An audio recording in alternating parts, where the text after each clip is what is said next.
8 നോമ്പു നോറ്റു കൃപ നേടുവാനായി ദൈവമാതാവിനോടൊപ്പം നമുക്കൊന്നിച്ചു ദൈവത്തെ വാഴ്ത്താം.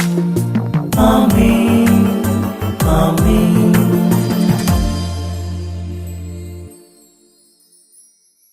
യേശുവിന്റെ ഏറ്റവും പ്രിയപ്പെട്ട കുഞ്ഞെ, ദൈവമാതാവിന്റെ വാത്സല്യമുള്ള കുഞ്ഞെ, അവിടെ വീഞ്ഞു തീർന്നു പോയപ്പോൾ യേശുവിന്റെ അമ്മ അവരോട് പറഞ്ഞു, അവർക്ക് വീഞ്ഞില്ല.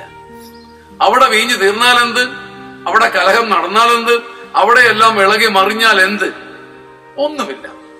ഒരു ഡിസ്റ്റന്റ് കസിൻ മാത്രം, ഒരു വിദൂര അതിഥി മാത്രം. പക്ഷേ മറിയത്തിന് അത് സാധ്യമല്ല. ഒരു മനം മുറിഞ്ഞാൽ, ഒരു മിഴി നിറഞ്ഞാൽ, ഒരു കരൾ ഉടഞ്ഞാൽ, ഒരു ഹൃദയം പിടഞ്ഞാൽ മറിയത്തിന് അതിലൊരു പങ്ക് ഏറ്റെടുക്കാതിരിക്കാൻ പറ്റില്ല.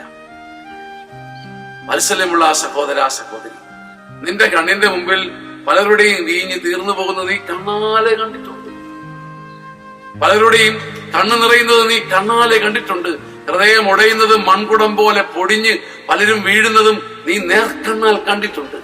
അവർക്ക് വീഞ്ഞില്ല എന്ന്, അവർക്ക് വീഞ്ഞില്ല എന്ന്, അവര് പിടയുന്നു എന്ന്, അവർക്ക് ആവശ്യമുണ്ട് എന്നും ദൈവത്തിന്റെ മുമ്പിലോ മനുഷ്യരുടെ മുമ്പിലോ പറയാനുള്ള കൃപയുടെ മാധ്യസ്ഥ്യം നീ എന്നെങ്കിലും ആർജിച്ചെടുത്തിട്ടുണ്ടോ? ഒരു പക്ഷെ നിന്റെ ഒരൊറ്റ വാക്ക് മതിയായിരുന്നിരിക്കും നിന്റെ ഒരു അയൽക്കാരനൊരു സഹായം കിട്ടാൻ. അവർക്ക് വീഞ്ഞില്ല.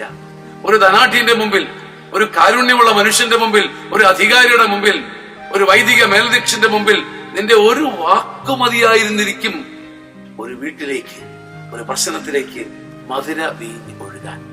നീ പറയാറില്ല, കണ്ണടച്ചു കളയും.